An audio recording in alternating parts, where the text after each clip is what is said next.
Okay, so we just finished looking at this one. This was the free one built in right into the templates of Google Sheets. I didn't know this existed. I should have known better. I should have looked for templates, but I tend to just create things. So I created this, and I kind of do like it a little bit more. I do prefer this individual report better, but I do like the color coding of everything else. So let me just show you what I've done. Um, so what I did is obviously I like numbers for students. So I number them over here to help me out. And then I put the student's name in. Um, then over here, their overall grade is nice and bolded and it's color coded. I did a scoring system. I can even show you. So conditional formatting, which you've already learned. So if they're red if they're less than 59%, yellow between 60 and 74, green 75 to 84.9, and blue is greater than or equal to 85. So that's my grading scale, and that's what all of the colors are based off of. Anyway, so I can easily, at a glance, it's the bigger, bolder number overall. George R. Martin has this score in my class. And that can easily relate to WP, DP, all of those. Anyway, so that's what I have here, and I can easily see the class average down here if I wanted to. Another thing that I have not yet shown is something called hidden. You can hide columns. So I actually have, as you can see, it goes from B to L. So if I click on this, it'll expand it out, and I can see. I found this on ORS and I got them all for my students, and so can you. I can see how my students did on the SBAC. So overall for SBAC, these are their scores overall. And then based on, sorry, I somehow lost my freezing. There we go.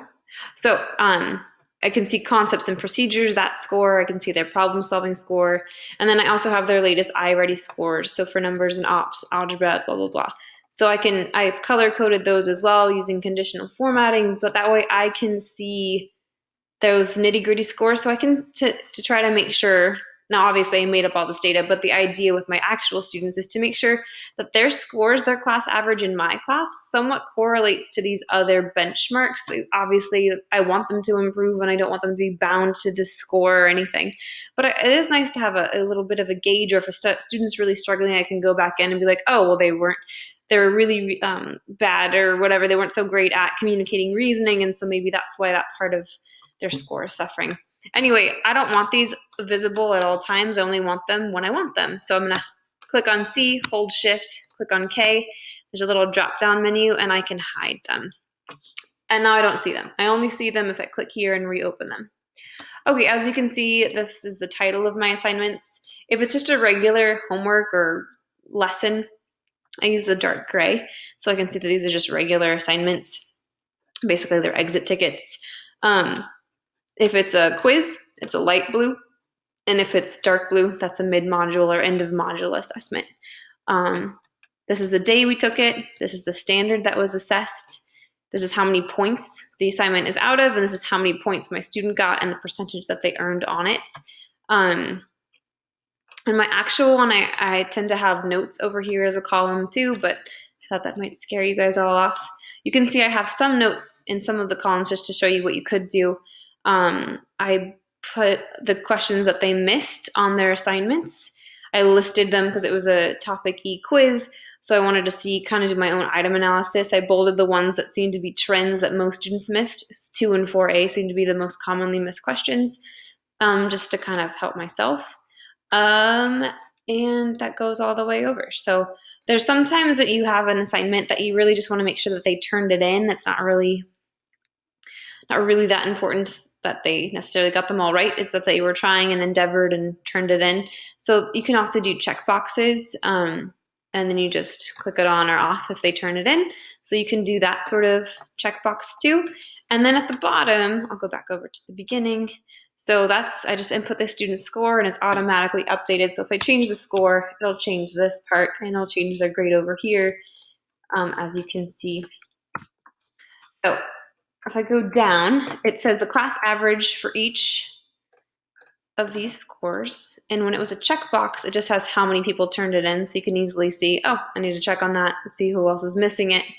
I also like to put them into groups. So for small groups, I know who's in what group based on which thing. So on this particular assignment, these students did not score well. They scored below 59%. These kids scored between 60 and 74%. And it was only out of 3 points, so nobody really fell into this category. And these are my kids who got perfect. So these are my high flyers. So I actually do this for every exit ticket, for every topic, and you start to see the trends of the students that consistently are in these lists, and also the ones that jump around just based on the day, or it's kind of fun to see them progress. You can see which kids didn't understand it in lesson 13, but then understood it in lesson 15. So it's just good for me to see who's progressing and who's moving. So yeah, that's that. And then I also have a similar thing to what they have. I really didn't know that this existed. I figured it all out by myself, I promise. But so I have the same thing where I can do a drop down and go to any of my students. Let's go to Stephen Ambrose, and I can see his overall grade here, and then how he did on each of these assignments. And the reason this is good, obviously, is so that you can have your students come aside and talk to them about their grades, and they don't see everyone's score at the same time. And if I go to print, it all fits nicely on one page, which is just lucky, honestly. But I could print this off for parent-teacher conferences, and the parents could see their kids' overall grade and how they did on the big tests, and how they did on the quizzes, and how they did on individual homework assignments. So this is mine. Again, it's a lot more complicated looking than this one. This one's a lot more modern looking. It's really sleek. But I just wanted a little bit more analysis, and I wanted to be able to add in some notes. And so that's why I created this one. It's color coded. I can have my groupings at the bottom.